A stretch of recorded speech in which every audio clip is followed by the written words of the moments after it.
बेगम जानचा पहिला प्रोमो आला त्यावेळीच त्यामधील भाषा आणि विद्या बालनचा वेगळा अवतार पाहिल्यावर त्याबद्दल कुतूहल जागं झालं होतं। हा सिनेमा त्याच्याशी जोडला आहे तो भट कॅम्प, पण एकूणच त्या सगळ्यामधील ओ वुमनिया हा अवतार, यामुळे हा सिनेमा अधिक तीव्र, काहीसा अधिक संहत असेल याची जाणीव आपल्याला त्यावेळीच झाली होती।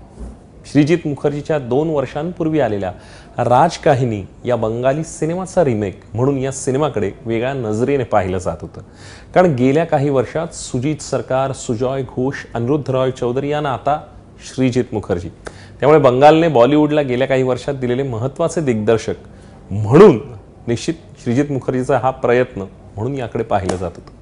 हा सिनेमा पाहताना नकळत सदात हसन मंटोच्या तौबा टेक सिंगची आठवण येते, गुरुदत्तचा प्यासा मनात रेंगाळत राहतो, आनंदी या पाकिस्तानी लेखक गुलाम अब्बास यांच्या लघुकथेवर आधारित असलेल्या श्याम बेनेगलांच्या मंडी अन अर्थात गरम हवाची याद आल्याखेरीज राहत नाही। एकूणच फाळणीचा माहोल आणि भारत पाकची सीमारेषा ठरवली जाणं, त्या सीमेवरचा असणारा कुंटणखाना, सर रॅडक्लिफ यांनी ठरवलेल्या त्या सीमारेषेवर असणारा हा कुंटणखाना अर्धा भारतात आहे तर अर्धा पाकिस्तानमध्ये। या फाळणीच्यामुळे इथल्या वेश्यांच्या जगण्यावर होणारा परिणाम, त्या काळातील राजकीय सामाजिक परिस्थितीचे उमटणारे पडसाद याचं चित्रण आपल्याला बेगम जानमध्ये दिसतं।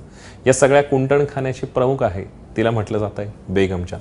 त्या काळातील राजे रजवाडे संस्थानान अगदी सामान्यांच्या शरीराची भूक भागवणारा हा कुंटणखाना असल्यामुळे एका अर्थानं बेगम जानचं वेगळं अधिराज्य या सगळ्यांवर आहे। पण ज्यावेळी कोण कुठला रॅडक्लिफ येतो आणि लक्ष्मण रेषा आखून देतो, त्यानंतर त्यांच्या आयुष्याची झालेली फाळणी या सगळ्यावरचा टाकलेला एक्सरे आपल्याला या सिनेमात जाणवत होतो। या सीमारेषेभोवती असणारे आशिष विद्यार्थी आणि रजित कपूर आणि राजा असलेला नसरुद्दीन शाह हे बेगम जानच्या भोवती अशा प्रकारे गुंफलेले आहेत। अंगरक्षक असणारा पठाण सुमित निजवा या सगळ्यांचं असणारं अस्तित्व, पुरुषी अस्तित्व तितकंच महत्त्वाचं जाणवणार।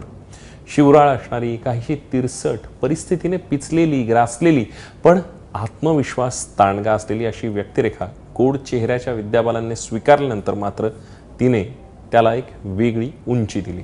तिच्या व्यक्त होण्यापासून ते संवाद फेकीपर्यंत परकाया प्रवेश हा तितकाच महत्त्वाचा वाटतो।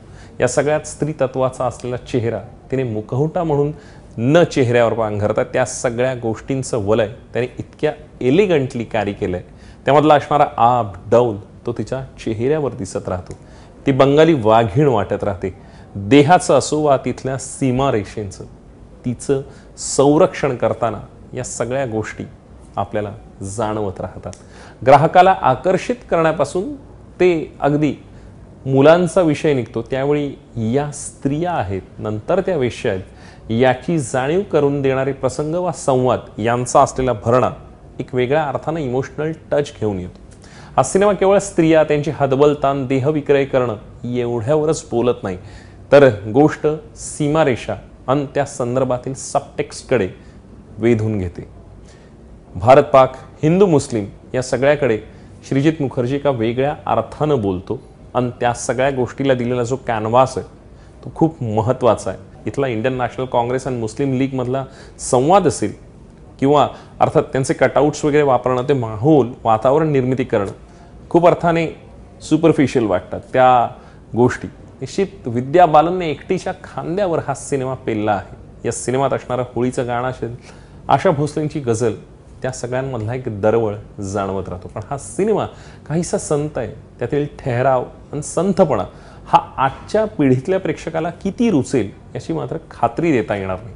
सिनेमा महत्त्वाचं काहीतरी सांगू पाहणारा नक्कीच आहे आणि अर्थात साहिर लुधियानवीच्या ओळींचा केलेला वापर तितकाच प्रभावशाली।